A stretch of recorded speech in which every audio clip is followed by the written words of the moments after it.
A'udzu billahi minasyaitonir rajim. Bismillahirrahmanirrahim. Alhamdulillahirabbil alamin. Allahumma shalli ala Muhammad wa ala ali Muhammad.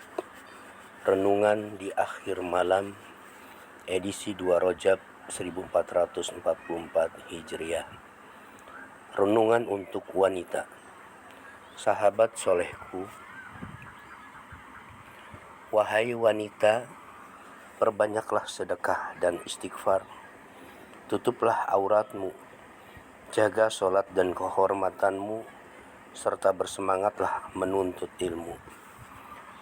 Jangan suka gibah, jangan suka selfie, jangan suka mengeluh, jangan pelit, jangan suka keluar rumah, jangan memakai pakaian ketat, dan jangan kufur kepada kebaikan suamimu. Karena Rasulullah SAW melihat bahwa kebanyakan penduduk neraka adalah wanita. Dari Abdullah bin Umar radhiyallahu anhu, dari Nabi SAW, beliau SAW bersabda, wahai wanita, bersedekahlah dan perbanyaklah beristighfar, mohon ampun kepada Allah. Karena sungguh aku melihat kalian sebagai penghuni neraka yang paling banyak. Berkatalah seorang wanita yang cerdas di antara mereka, mengapa kami sebagai penghuni neraka yang paling banyak, wahai Rasulullah? Beliau SAW menjawab, karena kalian sering melaknat dan sering mengingkari kebaikan suami. Aku belum pernah melihat orang yang kurang akal dan agamanya yang lebih mampu mengalahkan laki-laki yang berakal dibandingkan kalian. Wanita tersebut berkata lagi, wahai Rasulullah, apa yang dimaksud dengan kurang akal dan agama? Beliau SAW menjawab, kurang akal karena persaksian 2 orang wanita setara dengan persaksian 1 orang laki-laki. Inilah makna kekurangan akal. Dan seorang wanita berdiam diri selama beberapa malam dengan tidak sholat dan tidak berpuasa pada bulan Ramadan karena haid. Inilah makna kekurangan dalam agama. Hadis riwayat Imam Muslim nomor 79 132, Ahmad 2-6667. Allah Subhanahu wa taala berfirman, dan kami tidak mengutus seorang rasul dan tidak pula seorang nabi sebelum engkau Muhammad, melainkan apabila dia mempunyai suatu keinginan, setan pun memasukkan godaan-godaan ke dalam keinginannya itu.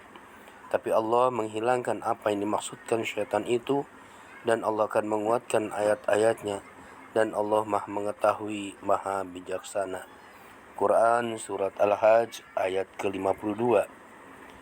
Dan mereka mendustakan Muhammad dan mengikuti keinginannya, padahal setiap urusan telah ada ketetapannya. Quran Surat Al-Qamar ayat 3. Dalam hadis yang lain, Rasulullah SAW juga bersabda, aku melihat ke dalam surga, maka kebanyakan penduduknya adalah fuqara, orang-orang fakir. Dan aku melihat ke dalam neraka, maka kebanyakan penduduknya adalah wanita. Hadis riwayat Bukhari dan Muslim.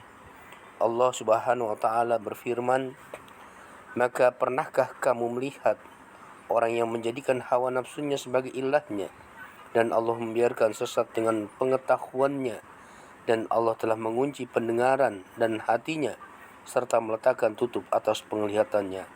Maka siapakah yang mampu memberinya petunjuk setelah Allah membiarkannya sesat? Mengapa kamu tidak mengambil pelajaran? Quran Surat Al-Jathiyah ayat ke-23. Imam Qurtubi mengomentari hadis di atas, penyebab banyaknya kaum wanita yang masuk neraka adalah karena hawa nafsu yang mendominasi mereka, kecondongan mereka pada kesenangan-kesenangan duniawi, dan berpaling dari akhirat. Mereka mudah tertipu oleh kesenangan dunia yang menyebabkan mereka lemah beramal soleh. Mereka juga menjadi penyebab yang paling kuat untuk memalingkan kaum pria dari akhirat karena hawa nafsu dalam diri mereka. Kebanyakan mereka memalingkan diri dan selain mereka dari akhirat. cepat tertipu jika diajak pada penyelengan terhadap agama, dan sulit menerima jika diajak pada akhirat. Jahannam ahwaluha wa ahluha, halaman 29-30 dan At-Tazkirah halaman 369. Semoga Allah SWT memberikan kepada kita semua taufik dan hidayah, serta menjadikan kita termasuk orang-orang yang saleh dan soleha. Semoga kesolehan yang dibangun selama tahun 1443 Hijriah tahun lalu terus bisa dipertahankan, bahkan terus ditingkatkan di 1444 Hijriah tahun ini. Bismillahirrahmanirrahim. Sungguh, inilah jalanku yang lurus, maka ikutilah. Jangan kamu ikuti jalan-jalan yang lain, sehingga mencerai-beraikanmu dari jalannya. Demikian itu Dia perintahkan kepadamu agar kamu bertakwa. Quran Surat Al-An'am ayat 153. Salam bahagia, tetap semangat dan istiqomah.